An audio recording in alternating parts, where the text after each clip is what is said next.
Recently, I beat Nino Kuni for the first time, and I do not regret it at all. Its characters and story, and the interesting battles and locations makes this game so great. However, my favorite aspect of this game is the bosses. Most bosses feel really unique from each other, so today I'm gonna rank them from worst to best. Now, when I make boss rankings, usually I wouldn't include the final boss if it was number 1, but the final boss isn't number 1, so I'm going to be including it on this list. Now, without further ado, I present to you every Nino Kuni boss ranked. Number 31, Red Dragon. Something that every boss in Nino Kuni is able to do is be unique, whether that be with their design, their name, or the attacks they use. Does Red Dragon do this? Absolutely not. First of all, I want to go over the weakness, which is poison, and the way you're supposed to poison it is by using one of Shadar's attacks. But it says no effect!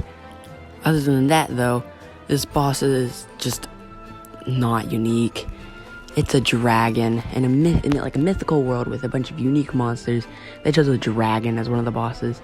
Sure, dragons might be kind of unique, but it's not that unique when there's other bosses like Bashira.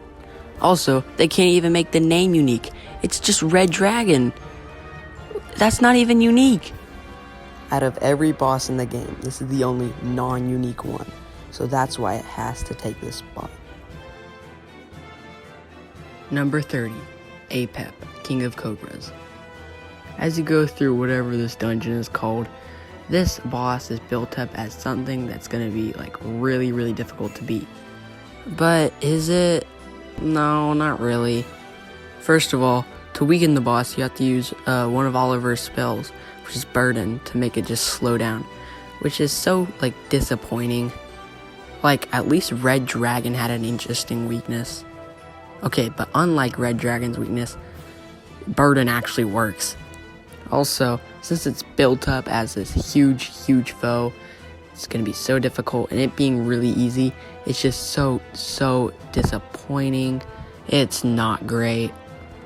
The atmosphere sucks too, but I have to give this boss credit. They look cool. Anyway, for being really disappointing, Apep gets the 30th spot. Number 29, Captain Crossbones. I wanted to like this boss, I really did, but I just couldn't. So much more could have been done with this boss. Maybe before the boss fight we could explore his ship or something. Or we could learn more about the boss himself. But Captain Crossbones doesn't do any of that, and he just ends up being forgettable. He does have this cool thing where he can still heal your HP and heal himself by using some of his attacks. But then you have to rely on luck to stop him. Sure, stopping him from stealing your HP and healing himself isn't really required to beat the boss, but it's an easier way. You shouldn't have to rely on getting a cancel on the enemy's attacks to beat him. Anyway, usually I'd have more things to say, but I've run out of things. So that just explains how forgettable this guy is. 28, Shadar Fight 1. The reasons why I put Shadar Fight 1 this low is because 1, it's forgettable, and 2, there's a much better version of this fight later on in the game. Shadar just comes out of nowhere and starts attacking you on your ship. Also, you don't even have to deplete his entire health bar. You only have to get rid of half of it. I don't know why they did that. Also, for some reason, this fight isn't easy.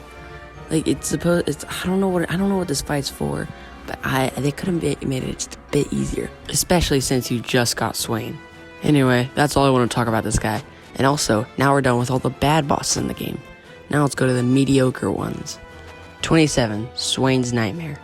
Alright, so for the worst nightmare boss, I chose Swain's Nightmare, mainly because it's the easiest one and the most forgettable. Maybe it was the easiest one because I was overleveled at this point, but that doesn't stop it from being this low down. The reason it is low down is because, well, it's the second nightmare boss, and at this point you're still trying to get used to it, and at this point, nightmare bosses aren't really that special.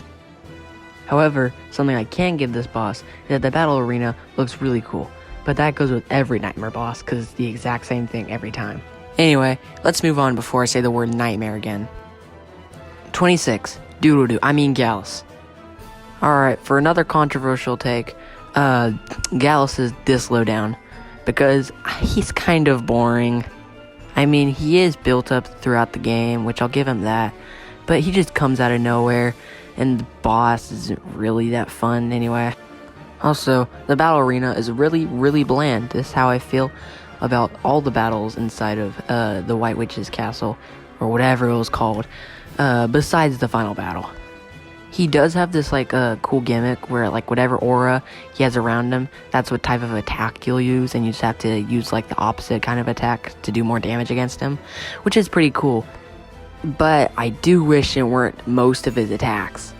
Seriously, he barely has any other attacks. That's just all of his attacks. Also, the final battle really overshadows this one, and it's really, really forgettable, in my opinion at least. So that's why I have to put him at this spot. 25. Gladiator. Alright, so for the easiest boss in the game, not counting the first boss, we got Gladiator. He's pretty cool. He has a second phase, and he also has a pretty funny now's your chance animation by the end of it. He's not actually that hard. All you gotta do is just spam spells with Oliver, and using the new familiar you got is easily a bad idea. Honestly, there's not really much I can say about this boss. It's just really easy, and being an easy boss in Nino Kuni isn't a good thing. It's actually a bad thing. 24. The Guardian of the Woods. Now, actually, for the first boss in the game, it's actually kind of fun. Now, first of all, the boss music, which is not what I'm playing right now, is what I was playing last. It actually slaps really hard in this fight alone for some reason. Maybe it's because it's the first time you're hearing the theme and it's just so epic, but it doesn't slap this hard in any other boss fight. Anyway, this boss has 2 reasons why it's this far down. 1, because it's really easy. I mean, it's the first boss of the game. Okay, well, it's not that easy. I almost died on it, but I'll get into that later. And 2, it acts like a tutorial. Honestly, there's no reason why we should be given so many tutorials on the first boss. I mean, the only one that really matters is the Golden Glim, but they probably could have just taught to us in another battle.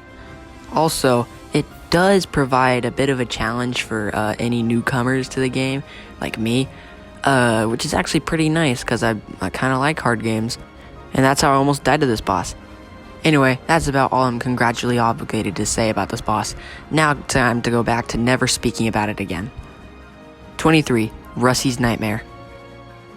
There's not really a lot I can say about this boss that I didn't already say in the Swain's Nightmare segment of this video, so I'll keep this part brief. Basically, this boss is forgettable, it's overshadowed by other nightmare bosses, and it's kind of easy, but it's also kind of difficult.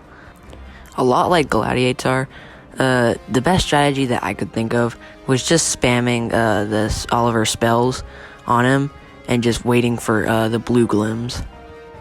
Anyway, I'm done talking about this guy because there are other and much better nightmare bosses in this game. 22. Porco Grosso. Alright, for another kind of unoriginal boss, we have a robot pig, and it's just a robot. There's not really much special about it. I've seen a bunch of robot bosses in my life, but whatever. It is kind of annoying to attack it because it's going across the battle arena really fast because it can, but it's not too difficult to hit it, I guess. Okay, I don't know if you can tell, but I am struggling to find things to say about this boss, so I'm just going to move on because the next boss is basically the same thing, but much better. That should explain why this boss is so forgettable. 21. Porco Loco. Alright, I hope you're ready for me to talk about the exact same boss, but just with a couple ice physics and a couple weaknesses.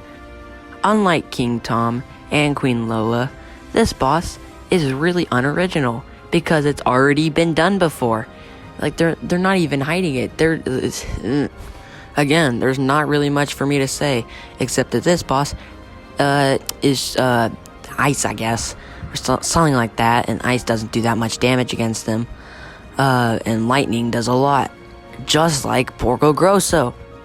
Okay, it sounds like I'm hating on this boss a lot, but trust me, the boss is only mediocre, because it's just forgettable, but it can be fun to fight sometimes. Anyway, I never want to see a robot pig looking crap thing in my entire life, because I'm done with these guys. 20. Shadar 2, Phase 1. Alright, so I know some people might disagree with me on this, but please just hear me out. This and the next boss are the last mediocre bosses on the list, and the reason this boss is only mediocre is because it is so unfair. He does not have a single attack that isn't a special one. And, you know, some bosses, like, it'd be fine if some bosses use this, but for this one, it's not, and I'll get into that. A good boss that only has special attacks as their attacks would usually let you wait it would give you an opening for you to attack, and also give you an opening to defend before it uses its special attack. However, this fight completely throws that out of the window, because Shadar keeps teleporting everywhere on the map, and since the battlefield is super big, it's gonna take a while to get back to him and just get a bit of damage in. And then when you finally get over there, he's gonna use like Bleak Midwinter or something. And those are the reasons why I think this boss is only mediocre. 19. Cassiopeia, Phase 1. Alright, the reason why I chose Phase 1 of Cassiopeia over Phase 1 of Shadar is because this is a lot less chaotic. Like, the reason why this fight is mediocre is because it suffers all the same reasons why Shadar Phase 1 was mediocre. The attacks are like relentless, but Cassiopeia does have an attack that isn't a special attack, and that's one of the reasons why it's above Shadar Phase 1. The fight's really cool and all, but every time I fight it, I always forget everything that happens in it, so that's why it's at the spot. 18. Philip's Nightmare. For our third nightmare boss on the list, I chose Philip's Nightmare, and it's the hardest one because it's the last nightmare boss of the game, and being hard doesn't save it. Philip's Nightmare is the boss right after the fourth nightmare boss of the game, which we'll get into in a bit. And there's no really build up to it. You kind of just find a mouse in Ding Dong Dell, and then Oliver's like, "Oh my gosh, it's Philip." What I'm trying to say is, I don't like the build up to this fight, but everything about the fight is either okay or good enough. There's not actually a lot I can say about the actual fight. It's literally just like the past three nightmare bosses, but just harder. So you know what? Let's just move on to another short segment. 17. Kulan's Nightmare. I don't know if this is going to be the shortest segment in this video, but it's definitely going to be short, because this is literally just the same thing as the last boss, but just a bit easier. The build up to this fight is at least better than Philip's Nightmare, but again, it's a nightmare boss. There's like nothing different about it. So guess what? I'm going to move on again. Bye bye. 16. Candelabra Kafripping Dabra. So for the first good boss on our list, we have Candelabra Kadabra, which is a really fun boss to fight. However, either this was me being overleveled, or the boss was way too easy. One thing I like about this boss is the fact that they use aspects about the dungeon to like slow you down or something in the boss fight, like cursing you, and so you're slowed down. Also, this boss is one of the best designs in the game. Do not come at me for that. Too bad the fight is kind of forgettable, which is the reason it's this low down. But if I could remember like half of its attacks, then it definitely would have been higher up, maybe in the top 5. Well, actually, maybe not. Anyway, I better move on before I have a voice crack. Bye bye. 15. Timmy Toldrum. Wait, what? This boss has no reason to be this hard. Okay, well, maybe it has a reason for being in the late game, but all it did was just stand up. Okay, so what I mean by this is King Tom is walking on all 4 of his feet in the first phase, but then in the second phase, he stands up, I guess, and gets harder because of that. I do like the fact that the boss tricks you into thinking it's going to be really easy until it gets into his second phase and it's really difficult. but I would appreciate it if they did something other than it's just standing up. Oh, and also his attacks are kind of forgettable, though I do like the boss's design a bit more than Candle Abracadabra, which is why it's above it. It's the only reason why it's above it. Anyway, let's move on before I get a fear of cats. 14. Denny's Nightmare. I don't know what it is about this nightmare boss that makes it the best nightmare boss out of all 5 of them, but Denny's Nightmare is really fun, and it's literally just the same fight as Kulan's Nightmare, Philip's Nightmare, and all of those, but just a bit easier. My gut is literally just telling me to keep it up here at this spot instead of lower because it's easy, and I don't know why. Like I mentioned, this nightmare boss is literally just the same thing as the other 2 nightmare bosses I've talked about, but just a bit easier, and it's a kid's nightmare that you've never met in the game before. I'm serious. The kid's nightmare that you're battling at the moment, this is the first time you meet them. So he's apparently the best nightmare boss. Hooray, I'm gonna stop talking and move on. 13. Queen Lola. Before I get into this boss's design and mechanics, I just want to say that it's almost the exact same thing as the Timmy Toldrum King Tom guy. However, it's higher than it. Why is that if it's the exact same boss? Well, it's because I like Queen Lola more than Timmy Toldrum as a character. They're pretty funny and crap. They speak in third person all the time. They're just a good character and I really like them, and they're also important to the plot. And this boss really shows it, and also has a reason for it standing up and getting stronger in the second phase. Because, I mean, it's a cow. No offense, but it's a cow. It's gonna get stronger if it gets on 2 legs, I think. Also, it has a tiny bit of a better design, and in my opinion, it's the second best boss design in the entire game.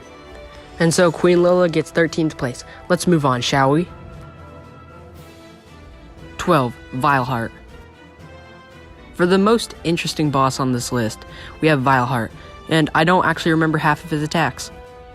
Well, wouldn't that make him bad? Well, not in this case, because all I remember from this boss fight is that it was hard and a lot of fun. From the footage and from memory, I guess, I can see his attacks were pretty interesting, and then he has his own spin on it, and his character is pretty cool, I'd say. The boss also isn't really easy, so you're gonna have to bring in a strategy for this fight, which every boss that has to make you bring in a strategy gets an extra point in my book. This is also the boss before one of the greatest plot twists in gaming history, so be prepared for that. Honestly, a lot like the other bosses, there's not really a lot I can say about this, other than this boss has a strategy, it has a cool design, attacks are fun. It's just a really good boss fight. 11. Vileheart 2. This might come as a shocker for everyone that's played Nino Kuni, but I'm putting the second fight for Vileheart above the first one. This is one of Oliver's best moments in the game. So good, it made it to the number 11 spot. But what about the boss itself? Well, it's really easy and it's literally just the last fight. But is that really a problem? The boss is easy and a breath of fresh air, which is what you really need in this game because almost all the bosses in this game are really difficult. And all those reasons puts Vileheart 2 at the 11th spot. 10. Moltan. Rounding off the top 10, I give you Moltan, which is one of the hardest bosses in the game, and I'm not joking. Since Esther is so weak at this point, she's going to die almost immediately as the fight starts, so you're going to have to strategize with Oliver, already getting the strategizing points. Also, like I mentioned, this boss is really difficult, which is honestly amazing, because I like a nice challenge. Also, I was going to put this fight a lot lower down because it's kind of unfair, until I remember that this boss uses the battlefield to good use. Because it's so big, because the boss is so big, you're gonna have to strategize using Oliver and Esther on where you want them in the battlefield, so you don't get hit by like blazing breath or something. Him being unfair is the only reason he's not higher up, which is really sad to me, because I honestly believe he could get to the top 3, but too bad he can't. And those are my reasons why he's this far up. Let's move on, shall we? 9. Alchemy. So the next boss we have is Alchemy, and it's actually a really fun fight. It has so much charm, which I really enjoy, and best of all, it's really funny. It's actually pretty difficult when he decides to bring out the fire sword, and also when he decides to go into his little pot thingy and then wait for it to explode and do a lot of damage. Both of those special attacks makes this fight so much fun. And if you don't like this fight, then I'm sorry, we can't be friends. This is just an awesome fight. One of my only gripes with this is that it comes out of nowhere. Like, all you do is just open this pot, and then he just pops out and fights you for some reason. To be honest, it's not that big of a gripe. It's not that big of a criticism. But this is a really fun fight, and I think it deserves the number 9 spot. 8. Royal Jelly. For another boss that has no reason to be this hard, we have Royal Jelly. Now, this fight isn't that hard until they use the move Baby Shower, which is the boss's gimmick, at least. Which is just spawning a bunch of jelly babies that spawn everywhere. And they're really difficult to get through. But why is this boss so high up? Well, it's because, 1, it has strategic points because of the baby jellies, and 2, it's really memorable. If you ask me what the first Nino Kuni boss comes to mind is, I'd probably say Royal Jelly, which is no surprise to me whatsoever. Trust me, before you get to this boss, please grind enemies and level up. You're going to need it. Just remember that this boss is really memorable and a lot of fun, and requires a lot of strategy to beat, and it's really difficult. Let's move on, shall we? 7. Bashara. This is the first fight that actually made me start using familiars. Like, originally, I thought they were completely useless because I thought Oliver was really good. But this was the first fight that made me realize that familiars are required for beating this game. And I'm glad it taught me this, because I would not survive any other boss in this game. Its gimmick isn't that cool, to be honest. It just has a shield on its back and you do less damage if you attack it from the back. But that doesn't really matter because this boss battle arena and boss design is so freaking cool. Swain isn't here, so the fight's really difficult. So make sure to bring a strategy for this boss, because you're going to need it. Like, I had to bring in a strategy for this boss, and it helped me through it all. I see a Swiss. What the frick was that noise? This guy's just so cool and awesome, and honestly, he'd be one of the only fights that I'm willing to refight. So, let's just move on now. 6. The Dark Djinn. Alright, first of all, this fight is actually epic. If you told me that this was the last phase of a boss fight or something, then I would totally believe you, because it definitely looks like that. It fits its theme perfectly. Now, the real reason why this boss is so high up isn't because it's epic or something, but it's because of how it uses the battlefield. Sometimes, he'll show where his next attack can hit, where you can use to your advantage by going to the opposite side, instead of blocking like you would do most of the time. Honestly, this change is what brought this fight this high up, but that's not the only reason it's good. It also has one of the strongest attacks in the game. This really feels like one final bout with Shadar. Soulmate versus soulmate, and it's honestly awesome. Now, let's move on. 5. Hickory Dock. Now, this might come as a shocker. The second boss in the game is number 5 out of 31. Well, here's my reasoning for that. It's easy, yes, but let's look at outside of the battle. Right before this fight, Hickory Dock knocks out King Tom. So what will happen if you lose? Well, first of all, Hickory Dock and the mouse people, I don't know, could probably take over the entire city of Ding Dong Dell. From this, the lives of the people of Ding Dong Dell are endangered, including King Tom himself. So basically what I'm saying is, you have the lives of Ding Dong Dell people and Ding Dong Dell itself all in your hands, and if you lose this fight, it's all dead. And by thinking about it like that, this fight just became really epic for me, which is why I think I should put it right up to this spot. Let's move on. 4. The Zodiarchy. Real quick, you get Cassiopeia on your team for this one, which means it's already going to be a banger. Remember how Royal Jelly spawned in a bunch of baby jellies? Well, this boss, the Zodiarchy, is a lot like it. And fun fact, Zodiarchy is the final boss. The satellites are already difficult to deal with enough. However, this boss gets a really OP attack at the very start. Once you've gotten rid of the satellites, it's not over yet. The boss is still really difficult, and the Zodiarch can spawn in so much more. I was underleveled when I got here, and it became even more epic because of that. So I suggest being underleveled here while also still being able to beat the boss. The reason being is because it makes the fight so much more epic, and I really enjoy this fight. Too bad it comes right at the end of the 3-phase final boss of Cassiopeia. One of the only reasons not letting it be up in the top 3 is because if you lose this fight, you have to go all the way back to the start of the 3-phase final boss. However, that's not big of a gripe because the 3 phases are, one's bad, yeah, but one's really good, and we're about to talk about it. But first, we're gonna have to go through one more boss, so let's talk about that real quick. 3. Cerberus. I have zero clue what it is with this fight that I love so much about it, but I just do. This is another boss that made me pull out a strategy because the familiar that I was using to carry me through the game is really ineffective against this guy, so I had to use a different strategy for most of the boss. Also, this boss isn't easy at all, so prepare to go in with a strategy like I had to, and go in with a lot of healing items. A lot like Shadar, the boss can use the battlefield to its advantage by using ice attacks and making ice thingies go around all around the map. If you step on it, you get frozen, which is really dangerous, so don't do that. The bosses before this were really disappointing, which is why they're near the bottom of the list. However, this boss was a breath of fresh air. It was so much fun to fight, and I just really love it. Let's move on. 2. Cassiopeia. For the second best boss in the game, I decided to go for phase 2 of the final boss, which is really epic.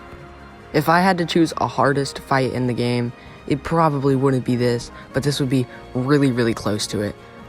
And that's good. I love a hard challenge. This comes right after the first phase, which I've already mentioned is kind of bad, which is a breath of fresh air for this final boss. Again, you're gonna have to bring in a good strategy to get past this, because Cassiopeia has so many special attacks, which you're gonna have to avoid all of them. A lot of the time, you're gonna be using a bunch of your items, which you don't want to waste on this phase. It is definitely better for the last phase, which I went over 2 entries ago. To be honest, I wouldn't mind this being the final phase of the final boss. But you know what? I'm kind of glad it isn't, because then we get the Zodiarchy, which is also a lot of fun. And so, only one boss remains. 1. The Eternal Night. This might come as a shocker, but I think the second phase for Shadar's fight is easily the best. First of all, it's not easy and requires a lot of strategy, already getting the strategy points. You can also put up a shield, which makes you want to use those special moves a lot less. And now let me go over why I think this is easily the best, which is probably for a reason you wouldn't expect. I'm going to go into spoilers, so this is going to be your last chance to back down. Alright, you're gone? No, wait, you're not. You know how Shadar is Oliver's soulmate? Well, what was the first familiar Oliver got? Might, right? Yeah. Well, here's Shadar with his own familiar, the Eternal Night. And it has so many similarities to Oliver's Might. It's crazy, and I'm going to go over as many as I could think of. First of all, the Eternal Night and Might both have swords and shields. Pokemon Sword and Shield. Nah, I'm kidding. And they can both use moves that look a lot like Cut Loose. They both can defend, and both are familiar to the same person. Basically, what I'm saying here is that you're fighting the same Might that Oliver has, but it's just a more dark version that's Shadar's. This concept is awesome to me, and that's why I think the Eternal Night deserves number 1. Thank you so much for watching, and I have zero clue what my next video is going to be, but it's going to be great. Bye.